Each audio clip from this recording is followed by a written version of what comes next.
নাকি? এইটা দিয়ে এইটা দাও তো দেখি কেমন হচ্ছে। ওই পেছনের লাইটটা দাও, ওটা না, ওটা না, ওই মাঝখানেটা ওটা না। আরে নিচের মাঝখানেটা, নিচের মাঝেরটা ওটা না। তোমার আঙুলের পেছনে তো ওই যেটা বুড়ো আঙুল, হ্যাঁ ওইটা দাও। আর ওইটা বন্ধ করে দাও, ওগুলো বন্ধ করে দাও। না এইটা হচ্ছে সুগার ফ্রি,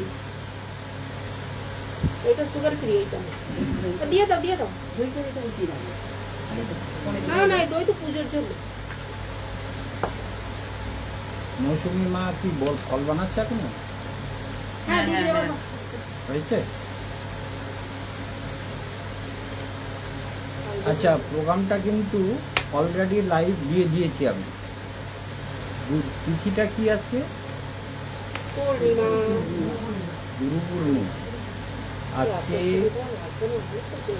গোবর্ধনে লক্ষ লক্ষ লোক পরিক্রমা করছে, লক্ষ লক্ষ। হ্যাঁ, মানে এই পরিক্রমাটা চলছে ওই একাদশীর আগের থেকে, মানে ওই যে শয়ন একাদশী হলো, সেই একাদশীর আগের থেকে পরিক্রমা করছে অনেকে। এই কদিন ধরে সমানে পরিক্রমা করছে, সমস্ত লোক পরিক্রমা করছে, একটা দুটো না, লক্ষ লক্ষ, মানে পা দেওয়ার জায়গা নেই। আর খাওয়া মানে এই যে ধরো 27 কিলোমিটার রাস্তা, 27 কিলোমিটার রাস্তাতে একটা পিঁপড়ে ঢোকার জায়গা নেই, এত ভিড় হয়। মানে গিরিরাজ গোবর্ধনকে কলিযুগে সাক্ষাৎ ভগবান মানা হয়। কলিযুগে গিরিরাজ গোবর্ধন হচ্ছে সাক্ষাৎ ভগবান। সেই জন্য গিরিরাজ গোবর্ধনের প্রতি বৃন্দাবনের প্রতিটা মানুষের শ্রদ্ধা, ভক্তি, নিষ্ঠার কোনো অভাব নেই।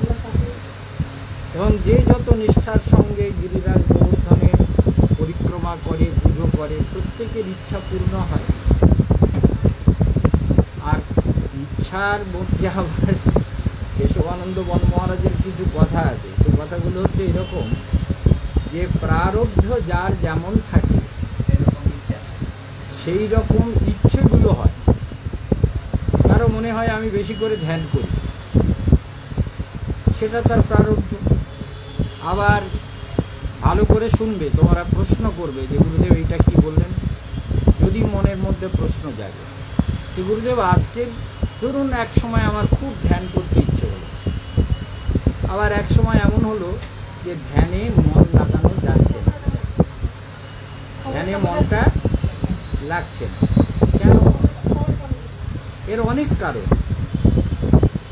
কারণ হচ্ছে, সব থেকে বড় কথা হচ্ছে প্রকৃতি কেন বাধ্যতে, অর্থাৎ আমাদের যে প্রকৃতি, আমাদের যে স্বভাব,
আচ্ছা ঠিক আছে, দিদি উঠে দাঁড়াও, উঠে দাঁড়াও, না ঠিক আছে ঠিক আছে ঠিক আছে, ও ঠিক আছে। এই যে গড়গড় গড়গড় শব্দ এখনো হচ্ছে? এই যে ওটা সরাবো, তাহলে এটা বন্ধ করে দেবো? ঠিক আছে, বন্ধ করে দিই তো দেখি, গড়গড় করছে, দাও এই ফ্যানটা করি, বন্ধ হয়ে গেছে, বন্ধ হয়ে গেছে, ঠিক আছে, ঠিক আছে। তাহলে আমরা দেখতে পাচ্ছি মূল আলোচ্য বিষয় কি, ঠিক আছে। ফ্যানে আওয়াজ হচ্ছিল বলে ফ্যানটা বন্ধ করে দেওয়া হলো। আপনারা এবার শুনতে পাবেন সবাই, ফ্যানে একটা আওয়াজ হচ্ছিল। শিবাজি ফোন করে জানাবে। কথাগুলো আপনাদের বিশেষ করে শোনা দরকার। আমি কিন্তু 1 আগস্ট বৃন্দাবনে যাব, মানে এখান থেকে ডাইরেক্ট টিকিট কেটেছি দুরন্ত এক্সপ্রেসে। দিল্লিতে কিছু কাজ আছে, দিল্লির কাজগুলো মিটিয়ে ওই দিনই আবার মানে 1 তারিখে যাব, 2 তারিখে দিল্লির কাজ মিটিয়ে 2 তারিখের রাত্রে বৃন্দাবনে চলে আসবো। কিছু বিশেষ কাজ আছে, সেগুলো কমপ্লিট করার জন্য আমাকে যেতেই হবে, এই একটা ব্যাপার। আর 2 নম্বর হচ্ছে আজকে তো বৃহস্পতিবার, তাই না? তাহলে শনিবার, এমনিতেই গুরুবার, তারপরে গুরু পূর্ণিমা, সব দিকে তিথিটা তো অত্যন্ত শুভ। আর পরশু দিন কালসর্প দোষ কাটাবার দিন আছে, অনেকের বুকিংও হয়ে আছে। যাই হোক, তাহলে আমাদের জানবার বিষয় কি বলে ব্যাসদেবকে জানতে হবে। কারণ ব্যাস এই মুড়িয়া পূর্ণিমাতে সবাই কিন্তু মস্তক মুন্ডন করে। যেমন ওই তিরুপতি বালাজিতে গিয়ে সব কত লোক মায়েরা সব মস্তক মুন্ডন করে, দক্ষিণ ভারতের মায়েরা সব মাথা টাথা মুন্ডন করে। আর ওখানে একটা পয়সা লাগে না, কিন্তু ওখানে তুমি মাথা মুন্ডন করবে, সেখানে তুমি গিয়ে বললেই তোমাকে নূতন একটা ব্লেড দিয়ে দেবে। এবার ওখানে নাপিত লাইন দিয়ে বসে আছে, যার কাছে দেওয়া সে তোমার মাথা মুন্ডন করে দেবে। আমারও তাই, আমি গেলাম, আমার একটা ব্লেড দিল, সেটা নিয়ে যে নাপিতটা, অনেক নাপিত লাইন দিয়ে আছেন নেড়া করার জন্য, একজনকে দিলাম, সে আমার মাথাটা মুন্ডন করে ঠিক করে দিল। তারপরে আমি গিয়ে ওখানে 3-4 বার করে চান করতাম দক্ষিণ ভারতে।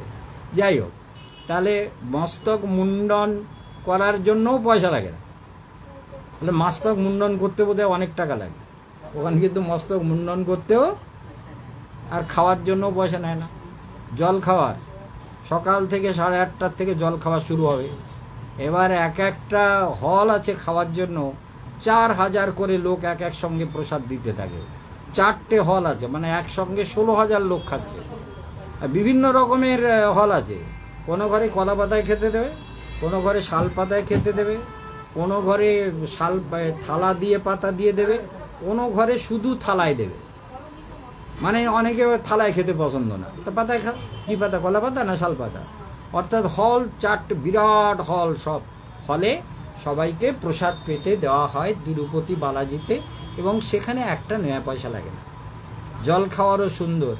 আবার তিরুপতিতে তুমি দর্শন করতে গেছো, মনটা একটু ঘুরিয়ে দিই, তা তিরুপতিতে বিরাট দূর থেকে লাইন পড়েছে, তুমি দর্শন করতে গেছো, দর্শন করতে করতে যখন লাইনে আসছো, ওখানে টাকা দিয়েও লাইন দেয়, কিন্তু যারা জানে তারা টাকা দিয়ে লাইন দেবে না তো, আর টাকা দিয়ে লাইন দিয়ে লাভ হয় না।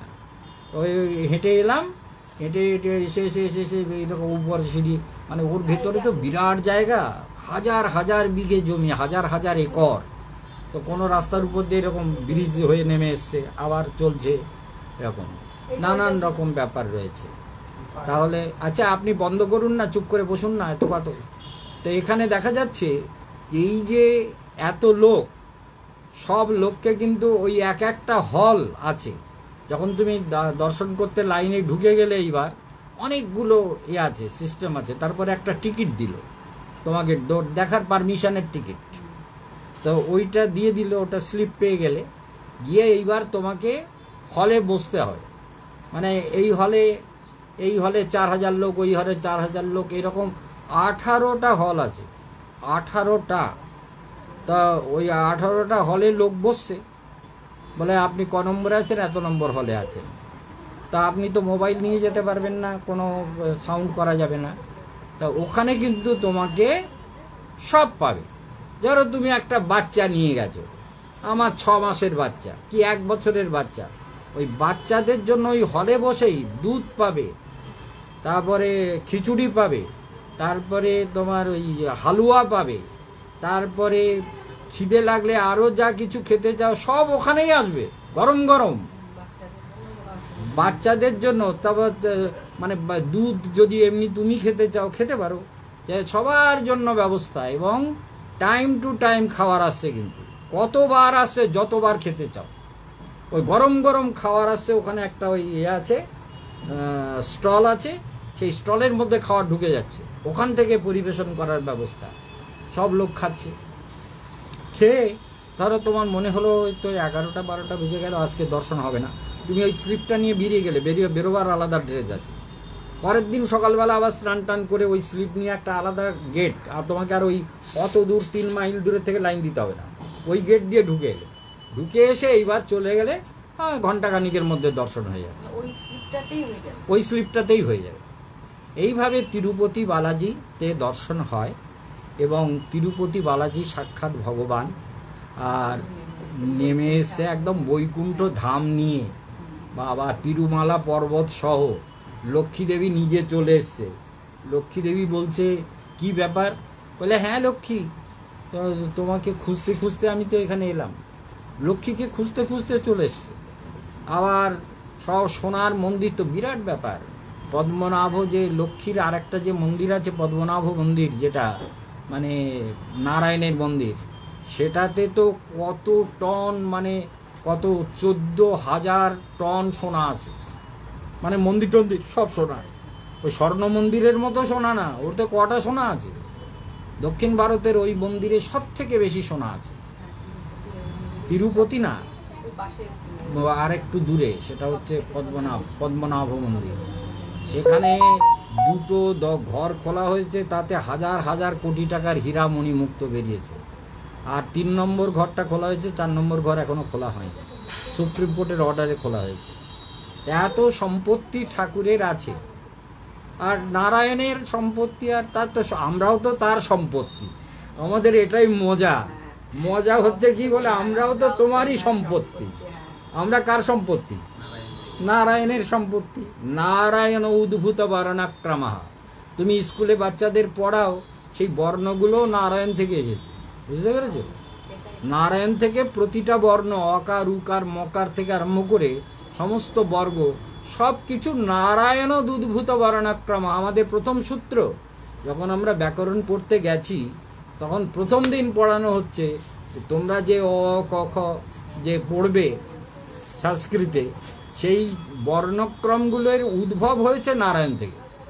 তার মানে চিন্তা করো, তাহলে শব্দের উদ্ভব, এই গড়গড় আওয়াজ হচ্ছিল ফ্যানে, মানে ওইটাকে টেনে নিয়েছি বলে ওর সঙ্গে ধাক্কা খাচ্ছিল, নাহলে এত আওয়াজ হয় না।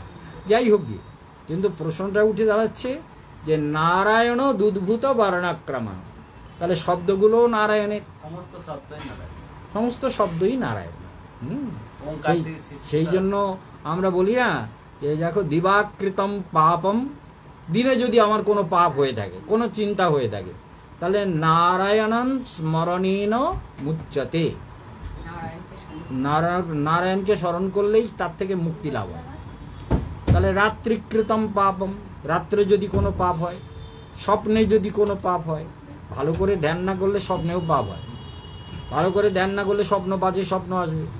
আমরা যেমন বাজে স্বপ্ন দেখি না, কেন দেখি না? সবসময় ধ্যান করি, ভেতরটা ধ্যানময় হয়ে আছে, কোনো স্বপ্নগুলো ধ্যানের স্বপ্ন, ভালো ভালো স্বপ্ন আসে। সেই জন্য মনে রাখতে হবে যে এই যে জীবনটা আমরা পেয়েছি, এই জীবনটাও নারায়ণের। সেই জন্য মরার জন্য ভয় করা উচিত না। কি সব সময় বলি,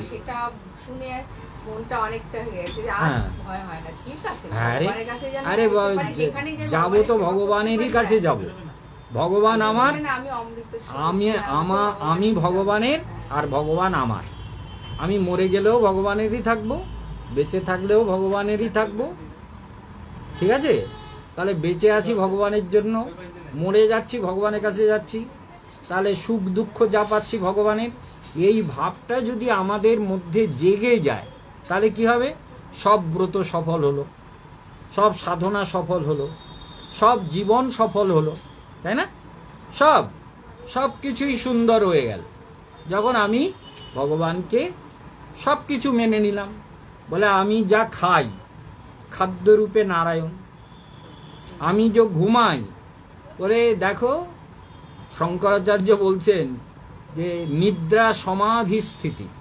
নিদ্রাটা কি? সমাধি, মানে নারায়ণকে ধ্যান করতে করতে ঘুমাচ্ছে, তাহলে নিদ্রাটাও সমাধি। তাহলে জ্ঞান হচ্ছে একেই বলে যে জ্ঞান মানে নিরন্তর যার চেতনা ভগবানের সঙ্গে জুড়ে আছে, জাগ্রত চেতনা। কথাটা বুঝতে পেরেছো?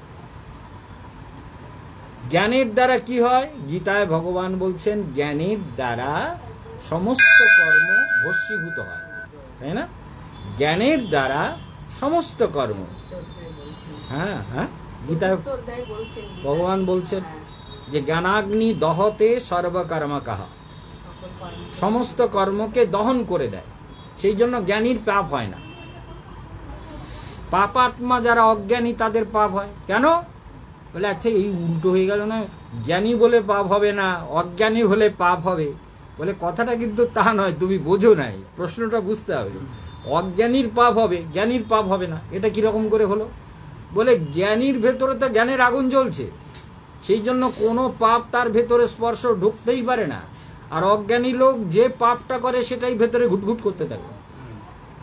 পাপের চেতনায় মন ঘুটঘুট করে, বুদ্ধি ঘুটঘুট করে, মন ঘুটঘুট করে, চিন্তার মধ্যে তাই থাকে, এইটা আমি করলাম, এটা ঠিক হলো কিনা। এক একজন এক এক রকম। এই পারফেক্ট নলেজ, অ্যাবসলিউট নলেজ, যার মধ্যে কোনো there is no doubt at all, তার মধ্যে কোনো সন্দেহ নেই। কি আছে? জগতে আমি মানুষ, তো আমি একটা ভুল করে ফেললাম, হতেই পারে।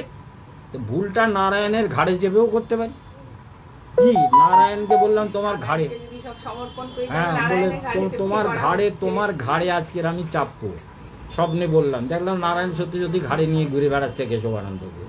বলে পাপ হয়ে গেল নাকি? বলে কেশবানন্দ বলে কিছু নেই তো, নারায়ণই তো কেশবানন্দ, কেশবানন্দই নারায়ণ, তাহলে পাপ বলে কিছু নেই। তাহলে পাপটা কার হয়? যে বলে আমি এরম দেখলাম কেন, স্বপ্নে অমুক মরে গেল। আরে মরে গেলটা কি? মরণটা তো সত্য। পৃথিবীতে প্রতিদিন লক্ষ লক্ষ মানুষ মরছে না? লক্ষ লক্ষ মানুষ মরছে, তা আমার মরা নিয়ে চিন্তা করে লাভ। বলে আমি স্বপ্নে না অনেক মরা লোক দেখি, আর দেখবা তুমিও মরবা, তুমিও মরো। বলে কে কি বললেন? হ্যাঁ তুমি মরো, তুমি মরা লোক দেখেছো, তাতে কি হয়েছে? মরা লোকের মধ্যে ভগবান নেই? ভূতের মধ্যেও ভগবান আছে, ভূত প্রেতের মধ্যেও ভগবান আছে।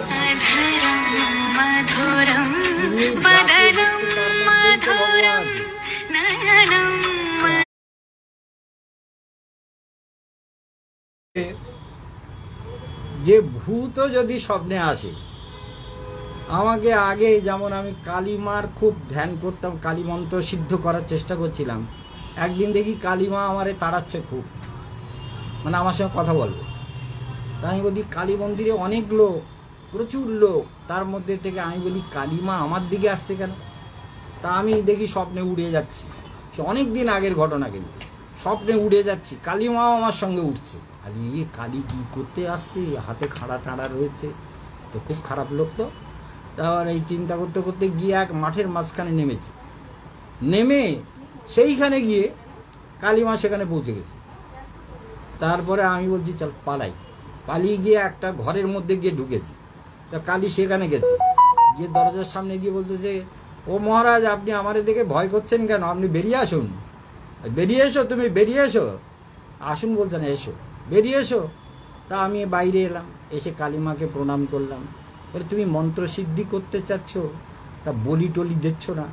আরে দেখো কালীমা, আমি বৈষ্ণব সন্ন্যাসী, তো এইসব বলি টলি চেয়ে না, তাহলে আমি হয়তো তোমার এই বলি দিয়ে দিতে পারি। আমার কিন্তু খুব রাগ হয়ে গেলে কালীমা বলতে মুশকিল, বলি না দিদি সিদ্ধি করা যায় না তো, তাহলে সে আমার সিদ্ধির দরকার, জব করছিলাম ঠিক আছে। তো এই জন্য জীবনে এরকম বহু অলৌকিক স্বপ্ন দেখি। তাহলে স্বপ্নেতে ভয় পাওয়ার কোনো কারণ নেই। দেবতাদের এক এক সময় এক এক রকম দেখি, বলেছি না অনেক সময় ফোনে বলেছি যে দেবতারা, আমার যখন করোনা হয়েছে, দেবতারা সব আমার সঙ্গে দেখা করতে এসছে। সব দেবতাগুলোকে যেন আমি চিনি, আর সবার গায়ে একদম শুভ্র পোশাক, চূড়াগুলো সব একদম ঝলমল করছে, মানে মাথায় সব চূড়া সেজে। বলছে এই তোমরা এরকম সেজে টেজে এসেছো কেন? তা বলতে আপনাকে দেখতে এসেছি তো, আমাকে দেখতে এসেছে চিন্তা করো। আরে আমি বলি মহা মুশকিল লোক, এত দেবতা দেখতে এসেছে। তা এই ছন্দা কথা বলছে শুনতে পাচ্ছি, ছন্দাকে বলে এই ছন্দা ওদেরকে ভেতরে নিয়ে আয়, কি করছিস তুই, নিয়ে আয়, শুনতে পাচ্ছি পুরো। তারপরে তখন নার্স ছুটে এসছে, নার্স এসে বলতেছে কি হয়েছে, আরে ওই আমার যারা দেখা করতে এসছে ওদেরকে তুমি কে, ওদের ডাকো। বলে এখানে কেউ আসেনি, এখন রাত্রি 3টে পৌনে 3টে বাজে, আপনার সঙ্গে কেউ আসেনি দেখা করতে। হ্যাঁ হ্যাঁ, এক সময় এক রকম দেবতাদের দেখি। একদিন দেখি এক জায়গায় বেড়াতে বেরিয়েছি অনেক লোক সঙ্গে যাচ্ছি, যেতে যেতে একটা ডান দিকে মানে বাজার, মাঝখান থেকে বিরাট বাজার, আর দুধারে রাস্তা, এই ধারের রাস্তা দিয়ে আমরা যাচ্ছি, ওই ধারে লোক আসছে, এই দিক দিয়ে যেতে যেতে দেখি একটা শিব মন্দির পড়েছে।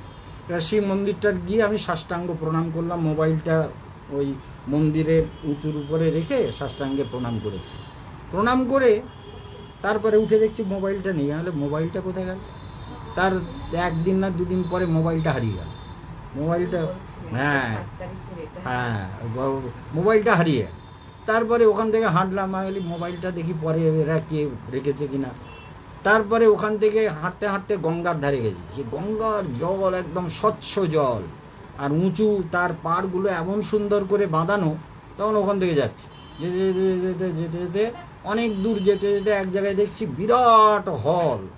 সেই হলের মধ্যে সবাই এখানে কি গো, কেউ কারোর বাড়ি নেই, কিন্তু একদম ফাঁকা আর অপূর্ব, আর হাওয়াটা এত সুন্দর, এত মনোরম লাগছে। আর ওই গঙ্গার ধার দিয়ে হাঁটছি, এত লোক সঙ্গে ছিল তখন আর কাউকে দেখতে পাচ্ছি না, একাই যাচ্ছি। আমার খুব ভালো লাগছে, আমি যাই, সুন্দর তো লাগছে, গঙ্গা কি সুন্দর, হাওয়া সুন্দর, আর এই উঁচু পাড় দিয়ে যাচ্ছে, আনন্দে যাই। যে যেতে একটা ফাঁকা হল, বিরাট হল, সেখানে সব। তাই বলছে এই হলটা কি ব্যাপার দেখি, একটু কেউ নেই যখন, একটু দেখে আসি। আমি গেছি, দেখি সবাই সাজছে, দেবতারা সব সাজগোজ করছে। তাই বলি কি হবে, বলে আমাদের সব এখানে এই দেবতাদের অভিনয় হবে, তো নাটক হবে, সব দেবতারা সেজে নিচ্ছে, ভালো করে সেজে নিচ্ছে। হ্যালো, তাহলে তোমরা সাজো, আমি ঘুরে আসি, তারপর দেখবো, তোমাদের সাজতে তো সময় লাগবে। আমি অনেকটা দূরে চলে গিয়ে তারপরে ঘুরেছি, ঘুরে আস্তে আস্তে ওই পর্যন্ত আস্তে আস্তে ঘুমিয়ে গেছে। তাই এই যে তার মানেটা কি, সবটাই সুন্দর, আমারটাই কোনোটা অসুন্দর নয়। একদিন দেখছি ওরে বাবারে, লোক গেছে অনেক, বিরাট উৎসব, আর সেখানে গিয়ে দেখছি মানে ওই বেদি মতো করেছে। আমাদের ওখানে আগে হতো, খুব একটা অদ্ভুত ব্যাপার ছিল, দোল হতো যখন, তখন ওই হাটগাছা হাই স্কুল এখন খুব নাম করেছে, মানে ওই নেবুখালির অপর পারে ভান্ডারখালির ওধারে হাটগাছা হাই স্কুল, ওখানে খেলা টেলা খুব হতো। তা খেলা মানে ফুটবল খেলা টেলা খুব খোলা হতো। সম্পর্কে মামা হয় নিহার বলে, সে খুব বিখ্যাত খেলোয়াড় ছিল, ওদেরকে লোক টাকা দিয়ে বিভিন্ন জায়গায় খেলতে নিয়ে যেত। তা ওদের ওখানে ওই হাই স্কুলের মাঠে 2টো বেদি হতো, মানে বড় বড় উঁচু উঁচু বেদি, আর ওখানে সব ওই অ্যাজ ইউ লাইক সব সেজে গুজে সব নানান রকম আসে, ওইখানে আসতো। তখন আমি অনেক ছোট, অনেক বাচ্চা, তো দেখতে যে গেছি, তা ওখানে ওইরকম বেদি মতন করতো 2টো, ওই দোলের বেদি 2টো বেদি করতো। কেন করতো জানি না, এখন হয় কি না তাও জানি না, কিন্তু তখন আমি দেখেছি। তা ওই বেদিতে ওইখানে দোল হতো, ছোটবেলা ওই হাটগাছা হাই স্কুলের মাঠটায় দোল উৎসব হতো। তাই কি হতো অত মনে নেই, কিন্তু অনেক ছোট ছিলাম, 3-4 বছরের বাচ্চা, তখন দেখতে গেছি। তো ওই যে গেছি, ওই রকম দেখছি আমরা একটা জায়গায় গেছি, সেখানে বিরাট উৎসব হবে, বহু লোক, দেখি ওই রকম 2টো বেদি মতো বানানো হয়েছে, এইসব পূর্বের সংস্কারের সব স্মৃতি। দেখি 2টো উঁচু নদীর মাটি কেটে কেটে উঁচু বেদি বানিয়েছে। বলে মহারাজ এইখানে দাঁড়িয়ে লেকচার হবে আপনার? আর যে তো এত লোক, বলে হ্যাঁ নদীর চর, বিরাট চর, তো এইখানে সবাই আসবে, এইখানে উৎসব হবে। তাই আমি বললাম দুপুরবেলা সব প্রসাদ পাই, বলে ওই তো রান্না হচ্ছে, মানে নদীটার ভেড়িটা পেরিয়ে রান্না হচ্ছে, সেখানে এক ভক্তের বাড়িতে বিরাট উৎসব, বহু লোক খাবে। তো ওই উৎসবটা দেখে তাই আমি বললাম বাহ, খুব ভালো, তো তাহলে ওই প্রসাদ টসাদ পাওয়ার পরে সবাইকে হরিকথা শোনাবো, এইখানে বেদিটা যখন ভালোই হয়েছে। এইসব প্রশ্ন কিন্তু আমি টেলিভিশনে অনেক সময় বলেছি, আমি অনেক অনেক কারণে বলেছি, পরিস্থিতি অনুযায়ী বলেছি। এইরকম আর একদিন কিছুদিন আগে স্বপ্ন দেখছি যে একটা ভেড়ির উপর দিয়ে যাচ্ছি, ভেড়িটা অনেকটা উঁচু, ওই উঁচু ভেড়ির থেকে নিচে পর্যন্ত সব ফুলের মালা লাইন দিয়ে ঝুলানো আছে, আরে এত সুন্দর করে ভেড়িকে সাজিয়েছে, আবার মাঝখান থেকে একটা সিঁড়ি মতন আছে নামার। তা বলছে মহারাজ আপনার প্রোগ্রাম হবে তো, এই সিঁড়ি দিয়ে নেমে গিয়ে নিচে বক্তৃতা দিতে হবে। তা আমার ঘুম ভেঙে যেতে আমি ভাবছি, বলে আমাকে যে গুরুদেব বলে যে ও যোগী ছিল, নেমে এসছে, আবার মানে কিছু কাজ তপস্যা বাকি আছে, তাহলে ঘুম ভাঙার পরে মনে হচ্ছে তাহলে ওইটাই বাকি রয়েছে বলেই আমাকে এখান থেকে নেমে যেতে হচ্ছে। কারণ এই শিষ্য করা মানেই তার দায়িত্ব গুরুকে নিতে হয়। এই যে গুরু পূর্ণিমার দিন, ব্যাসদেবের যে তিথি, সারা বিশ্বের তিনিই তো গুরু। আমার মধ্যে যত জ্ঞান জেগেছে, সেই জ্ঞান যে জাগ্রত হয়েছে সেটা কিন্তু ব্যাসের উচ্ছিষ্ট, ব্যাসেরই জ্ঞান। ব্যাস যতটা কৃপা করেছেন সেটা আমার গুরুর মাধ্যম দিয়ে আমার কাছে এসছে। এটা মনে রাখতে হবে যে গুরুর মাধ্যম দিয়ে সেই জ্ঞানটা আমার কাছে এসেছে। এই জন্য মনে রাখতে হবে গুরু হচ্ছে মাধ্যম। যেমন এখানে আলো জ্বলছে, এসি চলছে, ফ্যান চলছে, তোমরা বসে আছো আনন্দে, তাহলে এইগুলো, এই লাইটগুলো, কারেন্টগুলো এসছে কোত্থেকে? পাওয়ার হাউস থেকে। তাহলে পাওয়ার হাউস থেকে কিন্তু এখান থেকে লিঙ্ক করা হয়েছে, কানেকশন করা হয়েছে। তেমনি পাওয়ার হাউস ভগবান, সেখান থেকে গুরুর সঙ্গে লিঙ্ক করে আমাদের কাছে সব লাইটগুলো সবগুলো তিনি পাঠান। সেই পরম সত্যময় ভগবানের চেতনায় আমাদেরকে নিরন্তর থাকা দরকার। যে যত থাকে সে তত ভাগ্যবান। স্বপ্ন যত সুন্দর হবে, মানে আমি ধ্যান যত সুন্দর করব, স্বপ্ন তত। স্বপ্ন মানে তো সাবকনসিয়াস মাইন্ড, অর্থাৎ যে মনটার উপরে আমার কন্ট্রোলটা এসেছে, সেই কন্ট্রোলে যদি সুন্দর। একদিন স্বপ্ন দেখছি, মনোরঞ্জন রঞ্জন শুনেছে, একদিন স্বপ্ন দেখছি এক জায়গায় রান্না হচ্ছে, অনেক লোক প্রসাদ পায়। এই প্রসাদ পাওয়ার ঘটনা প্রায় দেখি, প্রায় মানে উৎসব ছাড়া কিছু দেখিই না। একদিন দেখছি এক জায়গায়, মানে হাজার হাজার স্বপ্ন দেখি তো, একদিন দেখছি এক জায়গায় উৎসব হবে, আমাদের মহারাজরা সব আছে, তো দেখছি সেখানে বহু লোক খাবে। তা আমাদের আর একজন মহারাজ, সেও দেহ রেখেছে, মোহনানন্দ মহারাজ, সে দাঁড়িয়ে আছে, আমাকে বলতো কেশবন মহারাজ এদিকে আসুন। তা আমি মহারাজের দিকে যাচ্ছি, দেখছি ওখানে জিলিপি তৈরি হচ্ছে, একদম সাদা সুন্দর ধবধবে জিলিপি। জিলিপি রাখবে কোথায়? পাহাড় হয়ে গেছে জিলিপি, ওই ঘাসের উপরে জিলিপি ভেজে ভেজে রাখছে। সে মানে লক্ষ লক্ষ জিলাপি, মানে বিরাট পাহাড় হয়ে গেছে, জিলিপির পাহাড়। আমি বলি অদ্ভুত তো, আর জিলিপিগুলো বেশ সাদা সুন্দর তো, তারপর এত লোক কোথায়, আমি তো দেখতে পাচ্ছি না। তারপর মহারাজকে গিয়ে বলছি, মহারাজ সব ভক্তরা কথা বলে, হ্যাঁ আসছে তো, সবাই প্রসাদ পাবে তো। হ্যালো, তাহলে ঠিক আছে। এরকম মানে ব্যাখ্যা করতে গেলে বহু সময় লাগবে। আর একদিন দেখছি এরকম, মানে গঙ্গোত্রীতে যেরকম ছিল এখন কিন্তু সেরকম নেই। গঙ্গোত্রীটা এখন, আমি রাত্রিতে স্নান করেছিলাম, দেখেছো কিনা ফটোতে জানি না, রাত্রে আমি স্নান করেছিলাম, অন্ধকারের মধ্যে স্নান করছি, আমাকে ফটোটা তুলেছিল, সেটা ছাড়া হয়েছিল, অনেকে দেখেছে। আর সে সময় কি ঠান্ডা জল, মানে বরফের জল তো। এমনি গঙ্গোত্রীতে যখন গেছি, যখন বেলা ছিল তখন গরম লাগছিল, যেই ঠান্ডা ওই মনোরঞ্জন রঞ্জন জানে, রাত্রিতে ঠান্ডা মানে কি, অবশ করে দেওয়া ঠান্ডা। সেই ঠান্ডায় 8:20 গিয়ে আমি ওই গঙ্গোত্রীতে নেমেছি, সেখানে একটা গর্ত মতন আছে, সেই গর্তের মধ্যে ডুবকি লাগাচ্ছি। ডুবকি লাগানো তো দিয়েছি, 3টে ডুব তো দেবো, তাই যাওয়া হবে, তো ডুব দিয়েছি। এইবারের কথা বলছি, তাই 3টে ডুব তো দিয়েছি, দিয়ে এইবার আমি উঠেছি। ওঠার পরে পার আর ব্যালেন্স পাচ্ছি না, এত ঠান্ডা। আর আমাকে যে ফটো তুলেছে সেই মেয়েটার নাম হচ্ছে অনিকা নাকি মনোরঞ্জন, ওই অনিকা না, সুনিতা। ওদের বাড়ি এই আমাদের ওই কণিকা মায়ের মেয়ে, ওই কণিকা মাও গেছে, তার মেয়েও গেছে।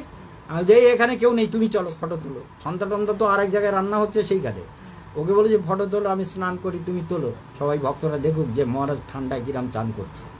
এবার ও ফটো তুলছে আর আমি ডুব দিয়েছি, দিয়ে এইবার উঠেছি, তখন আর পার ব্যালেন্স নেই, সব অবশ হয়ে যাচ্ছে। তারপর তাড়াতাড়ি উঠে ঘরে গেছি, গিয়ে তাড়াতাড়ি গা হাত পা মুছেছি, মুছে তারপরে কালীকমলিওয়ালার ধর্মশালায় ছিলাম। তা কালীকমলিওয়ালার ধর্মশালায় গিয়ে লেপ গায়ে দিয়েছি। এবার লেপ গায়ে দেবো কি, 1টা 2টো 3টে লেপ দিয়ে ওদেরকে বলছি, ওই অনিতার মাকে বলছি, মা তুমি চেপে ধরো। তারপরে অনেকক্ষণ, মানে 1 ঘন্টা মতো লাগলো বডিটার ঠান্ডা কমতে 1 ঘন্টা মতো লেগেছে। তারপরে 1 ঘন্টা পরে তখন মনে হচ্ছে যাক বেঁচে গেছি, ঠান্ডায় অবশ হয়ে যায়নি। তারপরে উঠেছি। তা ওই যে গঙ্গোত্রীতে আগে যখন গিয়ে চান করেছি, এর আগে অনেকবার গেছি তো, তখন দেখতাম ওই গঙ্গোত্রী যেখানে সিঁড়ি করা, ওখানে সিঁড়ি ছিল না, ওখানে শুধু পাথর ছিল। পাথরগুলোতে ওই জিআই মোটা মোটা তার দিয়ে বাঁধা আছে, কিন্তু এই গঙ্গার ধারে ওই রকম ধরনের তার দিয়ে, বা ওই সুন্দরবনে ওই রকম সেগুলো প্লাস্টিকে, কিন্তু লোহার তার দিয়ে বাঁধা ছিল পাথরগুলো। সেই পাথরের উপর দিকে আমরা স্নান করেছি।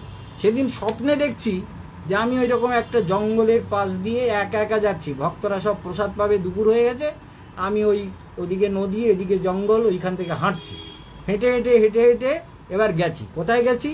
ওই গঙ্গোত্রী, মানে ওই গঙ্গোত্রীর ওখানে গিয়ে দেখছি ওই পাথরগুলো ওই রকম করে বাঁধানো আছে, আর সব ভক্তরা কাপড় কাচ্ছে, স্নান করছে, মুখ করছে, মুখ করছে।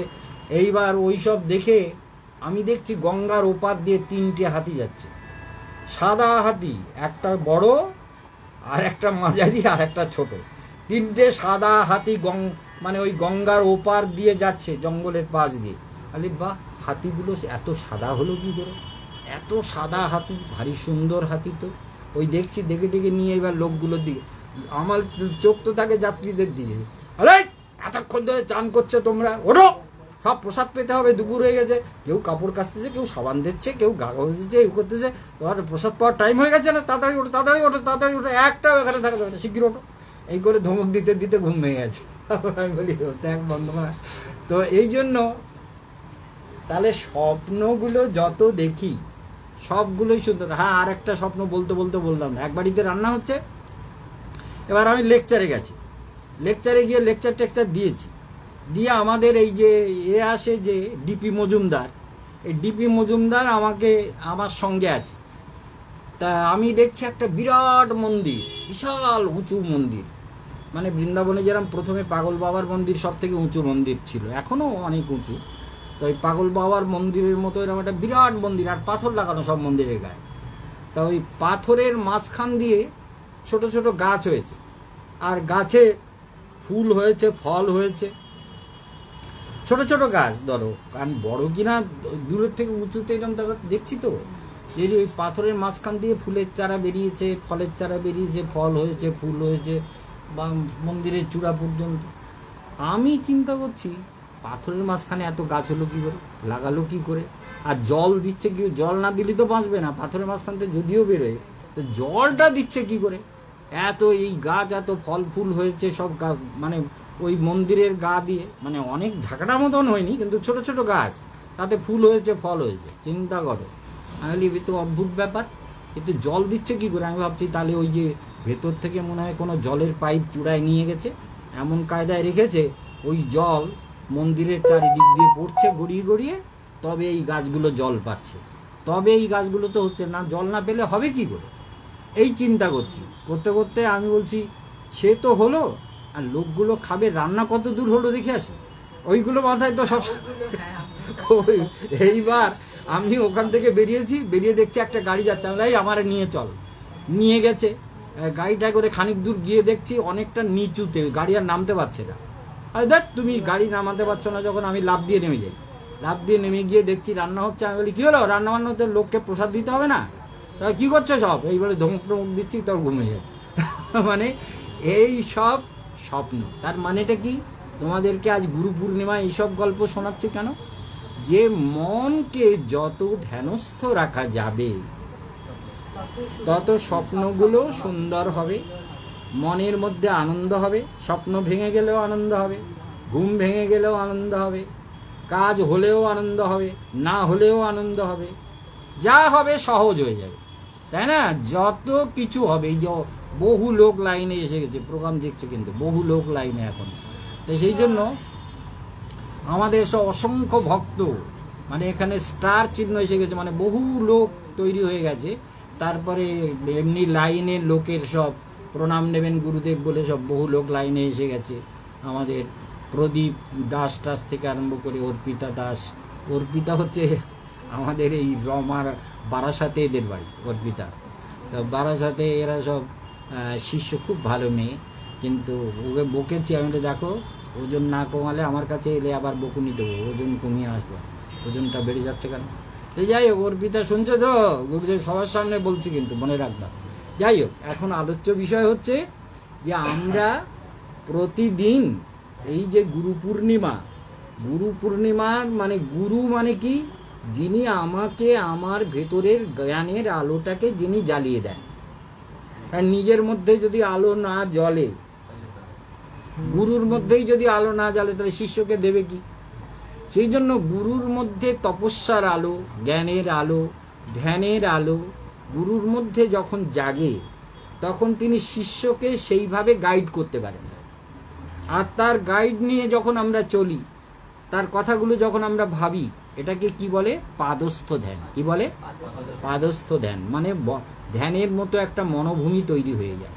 ধ্যান করবার একটা মন, একটা বুদ্ধি, একটা হৃদয়, সুন্দর একটা হৃদয় তৈরি হয়ে যায় যখন আমরা গুরুদেবের কথাগুলোকে ভাবতে থাকি। গুরুদেব এরকম একটা স্বপ্ন বললেন। গুরুদেব বললেন 3টে হাতি যাচ্ছে, সাদা হাতি দেখা খুব সৌভাগ্যের ব্যাপার। আবার দেখা যাচ্ছে এই বদ্রীনাথে, আমি যেসব স্বপ্ন দেখি না, তোমাদের ব্যাখ্যা করলে দিন রাত বললেও শেষ হবে না। একদিন দেখছি বদ্রীনাথে যাচ্ছি, বাস ঘুরিয়ে দিয়েছি, বদ্রীনাথের একটা আলাদা রাস্তা হয়েছে দেখছি, মানে খুব ভালো রাস্তা, এরকম চড়াই দিয়ে উঠছে, চারিদিকে ছোট ছোট সাধুদের ঘর, আর সেই রাস্তার দুপাশে ঘরের মধ্যে সাধুরা সব ফুল লাগিয়েছে, সুন্দর ফুল হয়েছে। ফুল হয়ে হয়ে হয়ে আমি সেই গাড়িতে করে, বাসে করে, প্রচুর লোক গেছে আমার সঙ্গে, বাস গেছে 3টে, আর ওই বাসগুলো আমার সঙ্গে চলছে। চলতে চলতে এক জায়গায় গেছি, বলছে আর যাবে না। বলে কেন? বলে ব্রিজটা হয়ে যাক তারপর যাবেন, ব্রিজটা ঢালাই হচ্ছে, ঢালাই হয়ে গেলে বাসটায় যাবেন, এখানে রান্না করে খান, এই গঙ্গায় চান করুন অলকানন্দায়। বলে অলকানন্দা এত চড়া? সে অলকানন্দায় আমরা ওখানে ভক্তদের নামিয়েছি, ফুলের বাগান, সাধুদের ঘরটর আছে, আর একটা বড় গাছের গুড়ি পড়ে আছে, বিরাট গুড়ি, ওই গুড়িটার উপরে আমি গিয়ে বসেছি। চিন্তা করো, কোনো অসংখ্য ঘটনা। ওই গাছের গুড়ির উপরে বসে, আরে এই হরিকথা শোনো, আর গঙ্গায় যারা যারা যাবা গঙ্গার থেকে চান করে এসো, তারপরে রাস্তার ঢালাই হয়ে যাচ্ছে, আমাদের বাস যাবে, তার আগে আমাদের রান্নাবান্না করে খাওয়া দাওয়া করে হরিকথাটা শোনা সব কমপ্লিট করে ফেলতে হবে, তারপরে আমরা বদ্রীনাথে যাব। চিন্তা করো, বদ্রীনাথের ঢালাই হচ্ছে, দেখছি হাজার হাজার লোক ঢালাই দিচ্ছে। তাহলে এক্ষুনি ঢালাই হলে গাড়ি যাবে? তা যাবে নিশ্চয়ই, এরা যখন বলছে কায়দা করে দিচ্ছে সেরকম বোধ হয়। তা আমি ওই গুড়িটার উপরে বসে হরিকথা বলছি, আর সবাইকে বলছি তাও যারা চান করবে তাড়াতাড়ি গঙ্গায়, ওই তো গঙ্গা, ওই তো অলকানন্দা। অলকানন্দা বইছে কিন্তু বদ্রীনাথ থেকে, আর সে অলকানন্দা কিন্তু সরু, আর আমি যে অলকানন্দা দেখছি সে বিরাট চওড়া, বিশাল চওড়া, তার উপরে ব্রিজ হচ্ছে। তার মানে এগুলো সব জীবনের ইন্ডিকেশন, স্বপ্নে সাধনার ইন্ডিকেশনগুলো পাওয়া যায় যে কার জন্য এই ব্রিজ তৈরি হচ্ছে। যে যাই হোক, তাহলে ওইখানে বসে বসে হরিকথাটা বলেছি, বলে কথাটা বলে সবাই বলছে এবার প্রসাদ পেয়ে নাও, শিগগির প্রসাদ পাও, চান টান হয়েছে, সবাই চান করেছো তো, সবাই স্নান টান করেছো? আমি কিন্তু খুব মানে যখন মন হয় চান করি, ওই যে অত ঠান্ডায় কেউ চান করেনি, কিন্তু আমি ডুবেছি, তো আমি কিন্তু চান করি। আর আমি সবসময় চান, যখন মন না ইচ্ছে হয় তখন আমি ওই ত্রিবেণী সঙ্গমে গেলেও চান করি না। আমার মন যদি বলে না চান করবো, আমি চান করি না, কিন্তু আবার যখন মনে ইচ্ছা হয় তো হরদম স্নান করি। আমার কাছে তীর্থ সব সমান, আমার কাছে আমি ধ্যানে সব স্নান করি, স্বপ্নে স্নান করি, জল স্নান করি, গঙ্গাকে স্মরণ করি, স্মরণে স্নান করি। এই জন্য মানবের জীবন সাধনার জন্য, এটা মনে রাখতে হবে। এবার এই যে নন্দগ্রাম, যে নন্দগ্রাম বলতে গেলে আমার আতুর ঘর, মানে যেখানে আমি মানে কিছু খাওয়ার ইচ্ছে হলো, মানে একটু আলু দিয়ে আর ওই কুমড়োর ডাঁটা খাবো, তা আমাদের কলেজের পাশে কিছু জমি আছে যেখানে কুমড়ো গাছ টাছ হয়। আমি বৃন্দাবন থেকে কিন্তু গাড়ি করে চলে যেতাম, বলতাম এই রান্না কর, ওই কুমড়োর ডাঁটা দিয়ে আর আলু দিয়ে তরকারি রান্না করে পাবন বিহারীকে ভোগ দে। ও ছেলেরা সব চেনে তো আমাকে তখন, সে এখন অবশ্য সে মারা গেছে, নিমাই তার নাম। তো এই নিমাই রান্না কর, এবার রান্না টান্না করে ওখানে খেয়ে দিয়ে আবার বৃন্দাবনে চলে আসলো। চিন্তা করো 57 কিলোমিটার দূর বৃন্দাবন থেকে নন্দগ্রাম, সেখানে যেতাম কুমড়োর ডাঁটা খেতে, কুমড়োর ডাঁটা খাওয়ার জন্য। তো এইরকম 57 কি ক ঘন্টা লাগে, তাই চিন্তা করো। গাড়িতে তো 2-2.5 ঘন্টার কম পৌঁছবে না, 2.5-3 ঘন্টা, কারণ ও তখন কোশিতে নেমে আবার বাস বদলাতে হতো। রিজার্ভ বাসে যাই আলাদা, কিন্তু ওখান থেকে আসতে হবে ছটিকরার থেকে বাস ধরে দিল্লির বাসে আসতে হবে কোশির থেকে নেমে নন্দগ্রামের বাস ধরতে হবে, যেগুলো কাম্যবনে যাচ্ছে ওই বাসে গিয়ে নামতে হবে।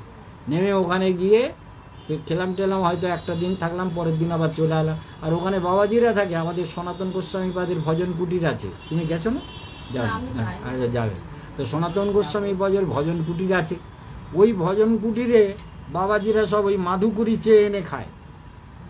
মাধুকুরি কি? সে মোটা মোটা রুটি, সেই রুটি গরম গরম খেলে ভীষণ স্বাদ, আর শুকিয়ে গেলে ঘুটের থেকে শক্ত, মানে মোটা, ওখানে কান্ডা হয় মোটা মোটা, তাকে ভাঙা যায় না, এত শক্ত সেই রুটি। ওখানে গিয়ে আমি বললাম তোমরা সব মাধুকুরি খাও, শালা শয়তান সাধু, আমারে দাও ওই মাধুকুরি আমি খাবো। ওরা সব আমাকে ভালোবাসে, তো আমি গালি দেই আর মারি, সাধুরা সব ভালোবাসে, এই জন্য যাও। তা বলে হ্যাঁ রুটি এনেছি আপনি খান। এবার কি দিয়ে খাবো? মাঠা মানে ঘোল, ওই ঘোলের মধ্যে ওই রুটিটাকে ভেঙে ভেঙে পিটিয়ে ওর মধ্যে ভিজিয়ে, তাই ওদের কাছে যদি একটু গুড় থাকে, না থাকে ওই ঘোল দিয়ে ওই শক্ত রুটি ওই খেতাম, ভাল লাগতো। বলে মাধুকুরি ব্রজবাসীর ঘরের মাধুকুরি খেতে হবে, আচার্যগণ বলেছেন, তা ওদের বাড়ির মাধুকুরি একটু খাই। তো ওই সেই রুটিকে ভেঙে ঘোলে ভিজিয়ে তাই নন্দগ্রামে খেতাম, খেয়ে তারপরে আশ্রমে আসতাম। বাবাজিরা ভীষণ বলে, তো আবার ওর মধ্যে একটা বাবাজি ছিল একটু লোভী টাইপ, এসে বলে পয়সা দাও, তাকে আবার পয়সা দিতাম, সে নেই, সেও দেও রেখেছে। সব বহু পুরনো লোক, তো তার কাহিনী আবার আলাদা। আমি চাকদা মঠে ছিলাম, সে একদিন রাত 3টের সময় গিয়ে হাজির, বলতেই ভাই ওঠ, মানে বাউন্ডারি ঘেরা, তার মধ্যে আমি শুয়ে আছি, বলে ওঠ। বলে কি? বলে 3:30 ট্রেন ধরতে হবে, ফার্স্ট ট্রেন ধরে যেতে হবে রিসার্চ ইনস্টিটিউটে, সকাল হওয়ার আগে পৌঁছতে হবে। ওই মেদিনীপুরে যে পরিক্রমা কালেকশন পার্টি যাবে, তখন কালেকশন হতো, সব বিরাট কালেকশন, মানে মায়াপুরে চৈতন্য মঠেরই পরিক্রমা হতো, একসঙ্গে 35, 40, 45 হাজার লোক পরিক্রমা করতো। আর এত লোকের খাওয়ার জায়গা ছিল, এক ব্যাজে 10 থেকে 15 হাজার লোক বসতো, বিরাট। আমাদের সেখানে এখন কলা বাগান। তো সেই সময় ওই কালেকশন করতে আমি গান টান করি, কথা টথা বলি, ওই জন্য আমার নিতে গেছেন উনি। মানে 3টে পর্যন্ত কোথায় ছিলেন? আমি ওই ইয়েকে সজ্জন মহারাজকে গিয়ে বলবো, কিন্তু আপনি 3টের সময় ঢুকেছেন কোথার থেকে, এখন আমি এই সময় যাব না। বলে ভাই তুই আবার বাঁচা ভাই, এসব বলিস নে ভাই, তুই চল, তোর পায়ে পড়ি চল। তার মানে কি, ও বেটা কোথায় ঘুরেছে, মানে ওখানে আগে ছিল, ও পরিচয় আছে, সেখানে রাত্রে কার বাড়ি ঘুরেছে, ঘুরে 3টের সময় আমাকে ডেকে তুলতে বলে শিগগির চল ট্রেন ধরবো। চিন্তা করো, তার নাম কৃষ্ণকান্তি প্রভু, পরে নাম হয়েছিল সনাতন দাস বাবাজি, ওই নন্দগ্রামে ছিল। ওর গল্প আবার অনেক, ওই সনাতন গোস্বামীপাদের ভজন কুটিরে ওখানে সনাতন বাবাজির নাম নিয়ে ছিল। আর ও অদ্ভুত লোক, ও হচ্ছে ওই মানে একজনকে আমাদের বিজয়া মা বলে একজন, ওই যে বেহালায় ছিল, এখন আর নেই, মারা গেছে। আমাদের এক দিদি ওখানে ছিল, বেহালা থানা যেখানে, ওই থানার এই দিকে ওই বিজয়া মায়ের বাড়ি, আর ওধারে ছিল আমাদের শান্তি দিদির বাড়ি। শান্তি দিদি মারা গেছে ক্যান্সারে। তো যাই হোক, সে অনেক ঘটনা, ছোটোবেলার থেকে সাধু হয়েছি, তো কত ঘটনার সঙ্গে জুড়ে আছি, তার কোনো মা বাপ নেই। তা ওই সেই কৃষ্ণকান্তি বাবাজি, কৃষ্ণকান্তি প্রভু, পরে সনাতন বাবাজি হয়েছিল, ওই টাকা চাইতো, তা দিতাম। তা ওই কৃষ্ণকান্তি প্রভু আমারে আনতে গেছে, চিন্তা করো কিরাম লোক। রাত 3টের সময় বলে ওঠ ভাই ওঠ, আমারে ঠেলে তুলে বিছানা বাঁধতেছে। আমাদের তো মিলিটারিদের মতো বিছানা বাঁধা থাকতো, মিলিটারিদের মতো, এই এখন যেতে হবে অমুক মঠে, চলো বাঁধো। সকালবেলা উঠে বিছানা বেঁধে নিয়ে দেহাটা। আমাদের মিলিটারিদের মতো জীবন ছিল। ছোটোবেলায় আমরা যারা আশ্রমে ছিলাম না, আমাদের জীবন ছিল মিলিটারিদের থেকেও কঠোর শাসন, ভীষণ শাসনে জীবন কাটিয়েছি।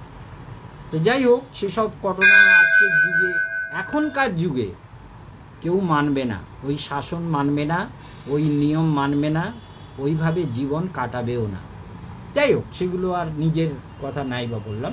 কিন্তু প্রশ্ন উঠে দাঁড়াচ্ছে, এইভাবে জীবনটা, ওই বদ্রীনাথ আবার এক সময় দেখেছি, নন্দগ্রামে গেছি, দেখি প্রচুর আলো জ্বলছে, প্রচুর সব আলো ঝলমল করছে। তারপর গেছি পাহাড়ে উঠে, যে নন্দগ্রাম আমার, ওই যে বললাম আতুর ঘর, কেন বললাম, যেখানকার নারী নক্ষত্র আমি চিনি, যেখানে আমাকে গুলি করবার জন্য লোক রেডি হয়েছিল, যখন হরতাল হচ্ছিল আমাদের নন্দগ্রাম শ্রীকৃষ্ণ চৈতন্য ইন্টার কলেজ আছে, আমি তখন তার প্রেসিডেন্ট, আমি সেখানে গেছি, গুলি করার জন্য লোক রেডি আমাকে, বলে যাতে হরতাল ভঙ্গ না হয়। মানে ওই ম্যানেজমেন্ট, যেটা আমাদের প্রাইভেট কলেজ, তো 65-70 বিঘে জমি চাষ হয়, তো ওই ম্যানেজমেন্ট ছিল গোস্বামীদের হাতে।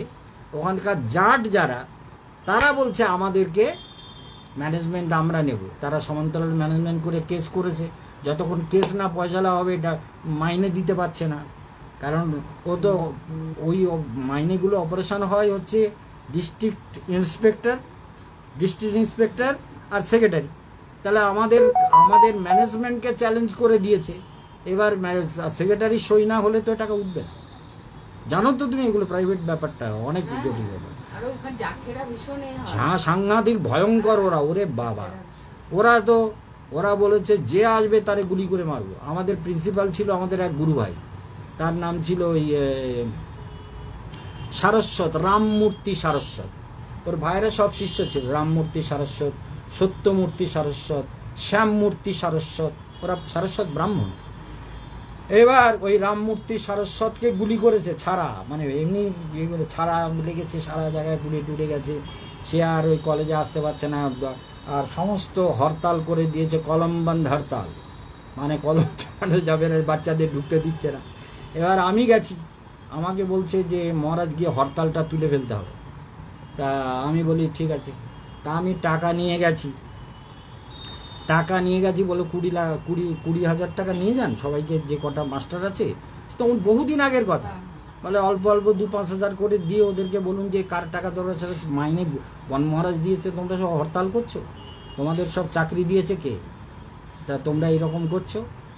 তারপরে গিয়ে হরতাল তুলতে গেছি। এবার রাম সিং বলে একজন এসেছে, এসে বলতেছে আপ क्या यहाँ खून खराबा कराने आए हैं। আমাকে বলতে, আপনি খুন খারাবা করাতে এসেছেন? মানে क्यों, आपको लगता है कि मैं ये छोटा बच्चा सन्यासी हूँ तो मैं गुंडा पाल रखा क्या, यहाँ पर गुंडा पाल रखा कि खून खराबा कराएंगे, क्या बात है। बोलते नहीं, आप हड़ताल उठाने इनको पैसा दे के सब ये कर। अरे कोई हमारा बाल बच्चा है क्या, पढ़ता है, हमारा भाई बहन है, हमारा परिवार का कोई है, कोई रिलेशन में है, कोई है जो हम यहाँ ये कॉलेज जो चलता है किसके लिए, तुम्हारे लिए चलता है, तुम्हारे बच्चों के लिए चलता है, तुम्हारे लिए चलता है, हमारे लिए तो चलता नहीं है। तो हम आए हैं कि कॉलेज को चालू रखो, मुकदमा जो भी हो रहा है करो, लेकिन कॉलेज चालू ना रहने से बच्चों का नुकसान नहीं हो रहा है पढ़ाई में। बोले वो होने दो, होने दो, हम तो होने नहीं देंगे, हम तो हड़ताल उठाएंगे। তারপর সাংবাদিক দিয়ে এসে পেপারে পরের দিন বেরিয়েছে যে কেশবানন্দ বন মহারাজের হস্তক্ষেপে, প্রেসিডেন্টের হস্তক্ষেপে কলম বন্ধ হরতাল সমাপ্ত হয়ে কলেজে লেখাপড়া শুরু হয়েছে। সবাইকে টাকা পয়সা দিয়ে সব ঠিক করে দিই। এইরকম করেছি জীবনে, মানে রিস্কে কাজ। তা যে নন্দগ্রামের সঙ্গে আমার এইরকম সম্পর্ক, যেখানে আমাকে সবসময় মিটিং করতে যেতে হয়, কিন্তু আমি যখন স্বপ্নে দেখছি সে অন্যরকম নন্দগ্রাম, সে পাহাড়, আলো জ্বলছে, অপূর্ব জায়গা। আবার দেখছি এরকম উপর থেকে নেমে ভেতরে গিয়ে ঠাকুর দেখতে হবে। এখন তো উপরে ঠাকুর দেখতে হয়, তখন দেখছি অনেকটা নিচে নেমে গর্তে, এই গর্তে ও গর্তে ও গর্তে, পাহাড়ের মধ্যে গর্ত আছে, তার মধ্যে ঠাকুর। এ তো অনেক কষ্ট, গর্তে নেমে নেমে ঢুকতে হবে। তার লোককে বলছি সাবধানে, মায়েরা যদি না পারো ঢুকতে হবে না, উপর থেকে প্রণাম করো। আমি ঢুকে যাচ্ছি, নিচে নেমে নেমে ঠাকুর দেখছি। এর মানে অদ্ভুত অদ্ভুত স্বপ্ন জীবনে এইসব হয়। সেই জন্য এই জগতে মনে রাখতে হবে, কি মনে রাখতে হবে, যে গুরুদেবের কথা মতো আমরা যাতে জ্ঞানটাকে জাগিয়ে রাখতে পারি। পাদস্থ ধ্যান, তারপরে পিণ্ডে পিণ্ডে ধ্যান, তারপরে হচ্ছে রূপস্থ ধ্যান, কোনো একটা রূপ। এইবার রূপের ধ্যান করতে করতে দেখা গেল কেশবানন্দ অনন্ত আকাশে ছড়িয়ে যাচ্ছে, আলো আলো আলো আলো, চারিদিকে অনন্ত আলো, অনন্ত বিভূতি, অনন্ত সুন্দরতা, অনন্ত মাধুর্যের মধ্যে মন ছড়িয়ে যাচ্ছে।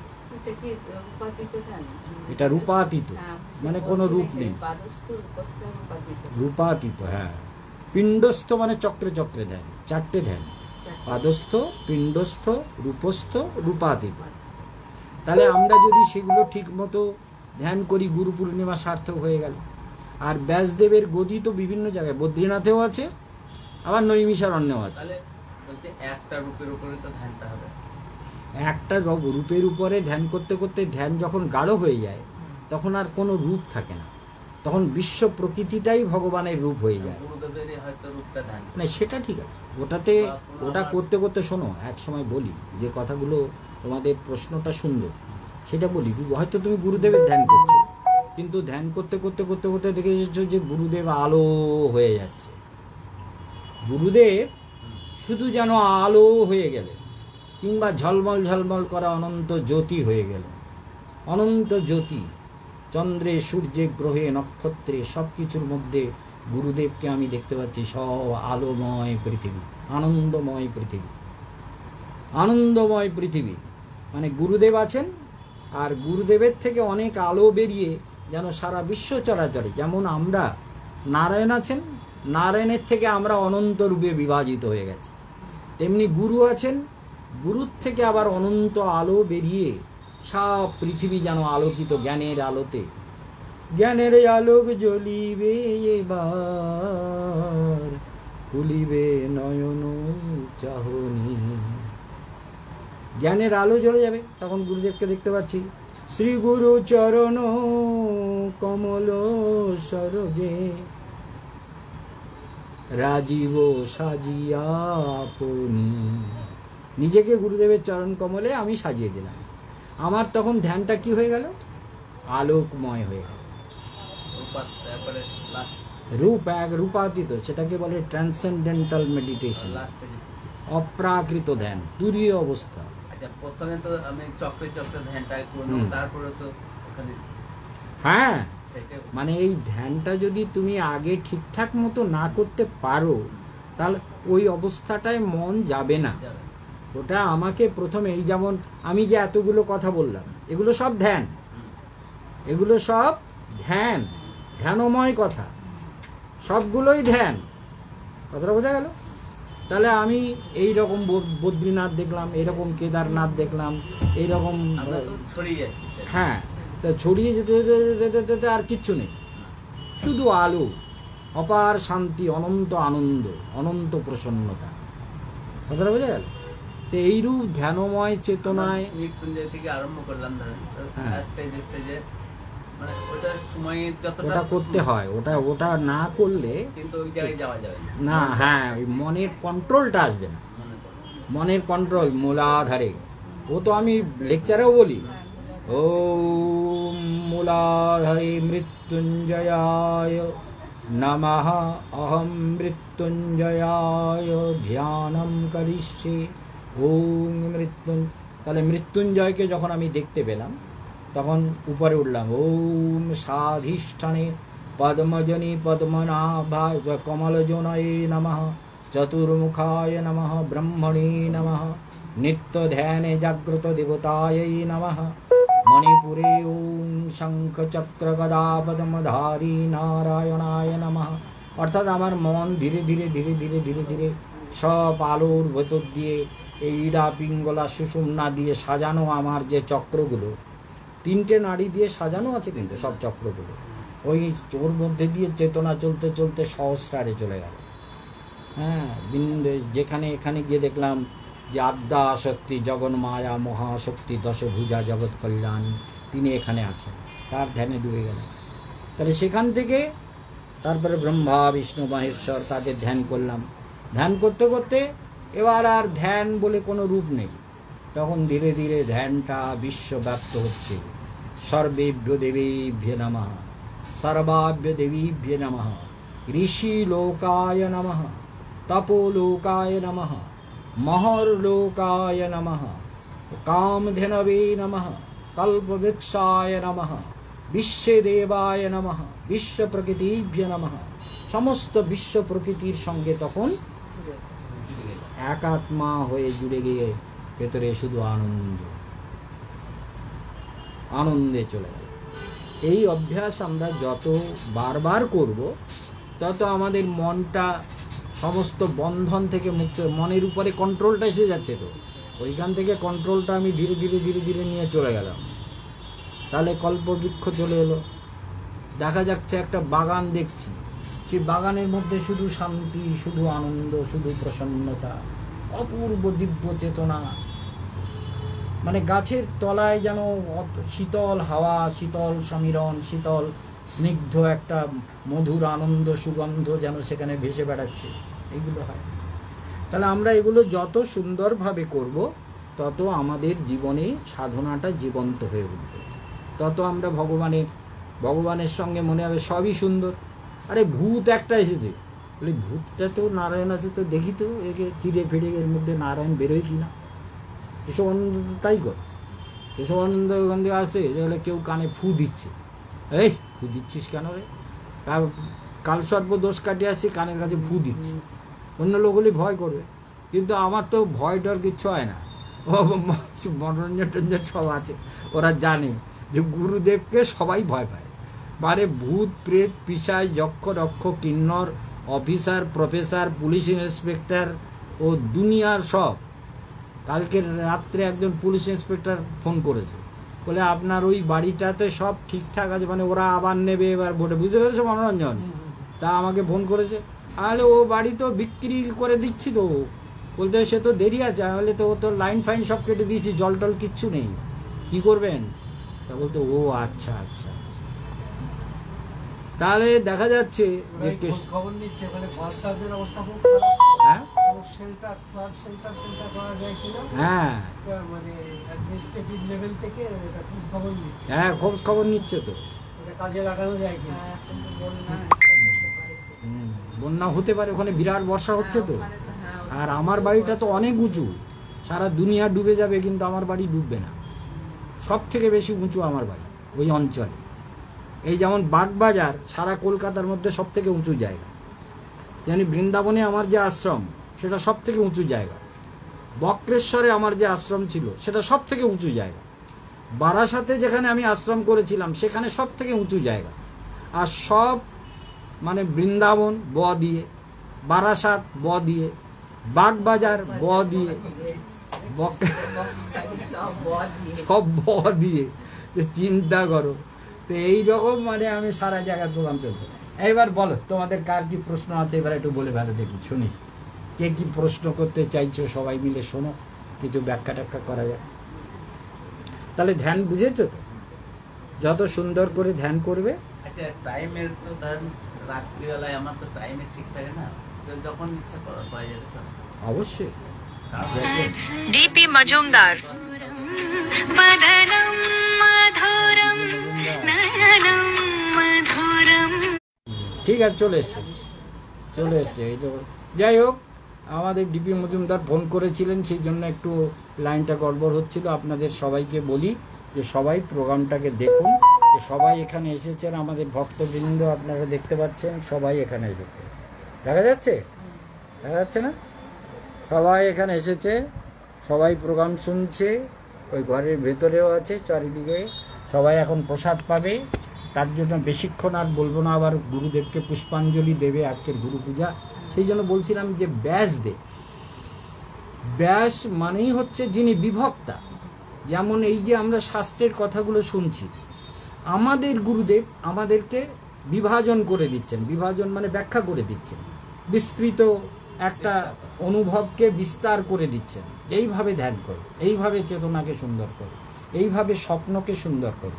রাত্রে ধ্যান করতে করতে ঘুমাও, তাহলে স্বপ্নটা বলে প্রভু তুমি আমার ধ্যানে এসো, আমার স্বপ্নে তুমি চলে এসো, তাহলে ভগবান চলে আসবেন। তাহলে এই যে আমাদের জীবন, এই জীবনটা যত আমরা সুন্দর করতে পারবো তত আমাদের কল্যাণ হবে। ভাব শুদ্ধ হলেই, মানে ভাব যদি সুন্দর হয়ে যায়, স্বপ্নে ভাব শুদ্ধ, সাত্ত্বিক গুণগুলো বেড়ে যাবে। সত্য গুণগুলো বেড়ে গেলে ওই রজগুণ তমগুণের দৃশ্যগুলো আসবে না, আর এলেও সব ঠিক হয়ে যাবে। কিরম ঠিক হয়ে যাবে? সব ঠিক হয়ে যাবে। তারপরে কি, তুমি যখন ভাট্টির মধ্যে সোনা দেবে, তো সোনাতে যা খাদ আছে আলাদা হয়ে পুড়ে বেরিয়ে যাবে, আর সোনাটাই থেকে যাবে।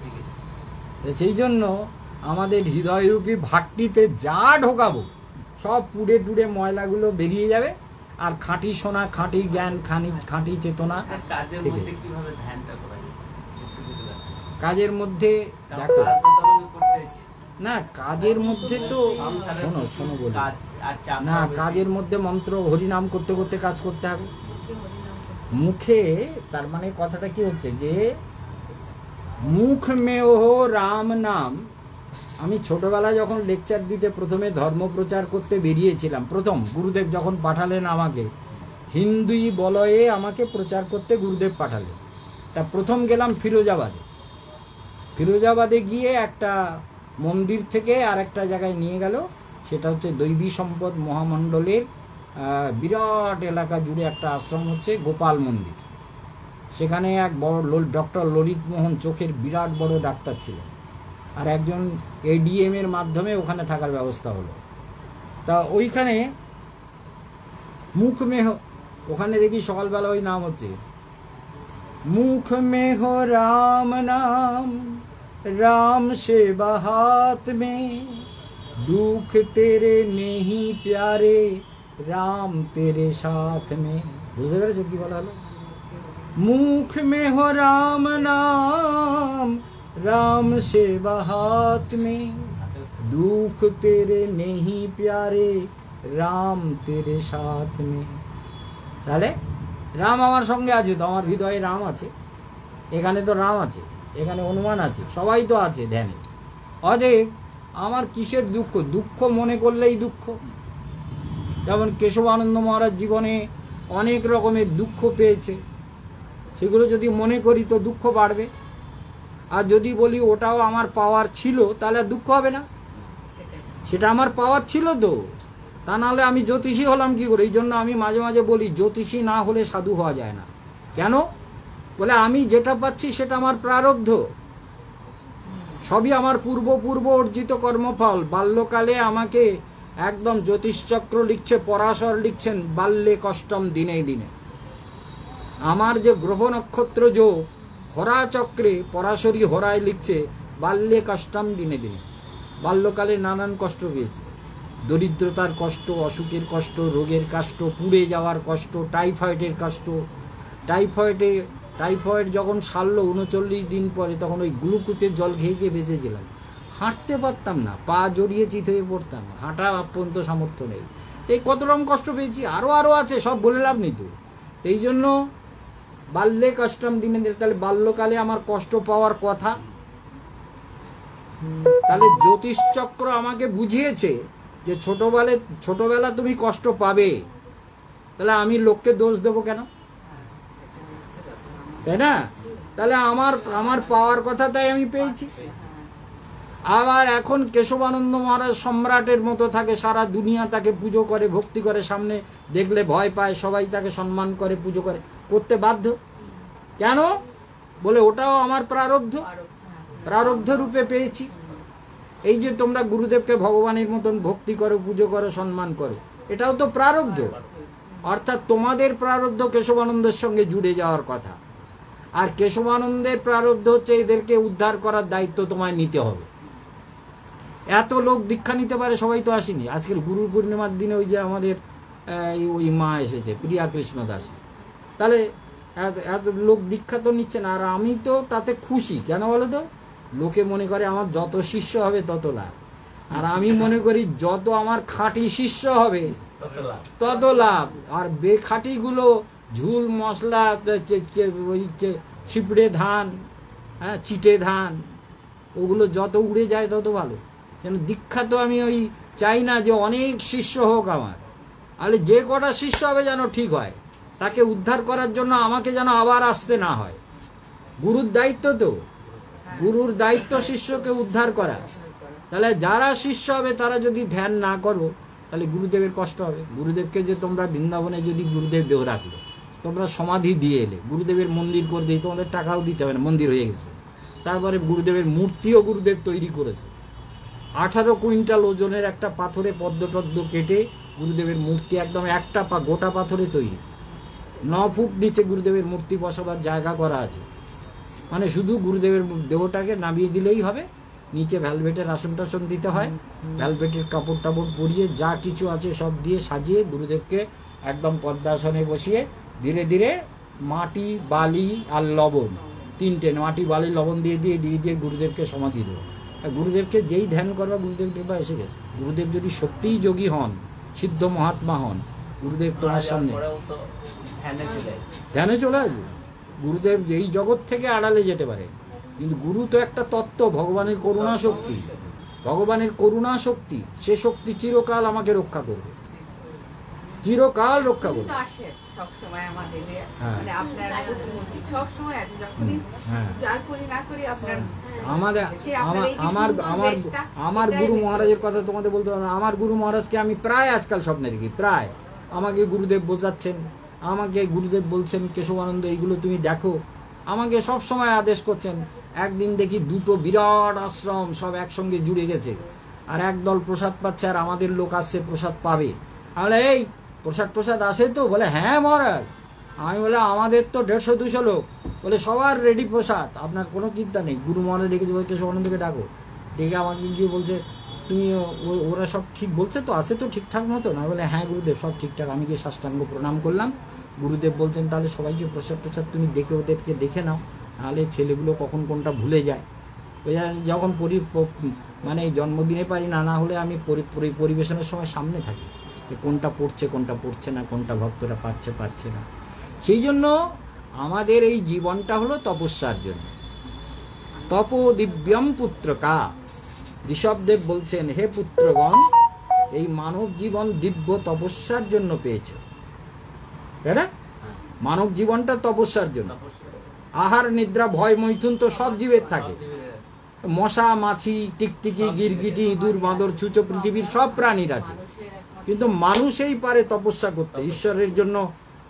বলে আজকে ব্রত, আজকের গুরুদেবের জন্য মন্ত্র জপ করো, আজকে বেশিক্ষণ ধ্যান করবো, এসব প্ল্যান মানুষই করতে পারে।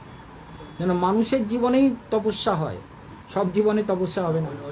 তাহলে অন্য জীব পারে না, তাদের সে প্রারব্ধ নেই। তাহলে আমরা যে তপস্যার জীবন পেয়েছি, মানে ভগবানের জন্য কষ্ট স্বীকার করা, গুরুদেবের আদেশকে পালনের জন্য কষ্ট স্বীকার করা, সবাইকে সেটা মনে রাখ।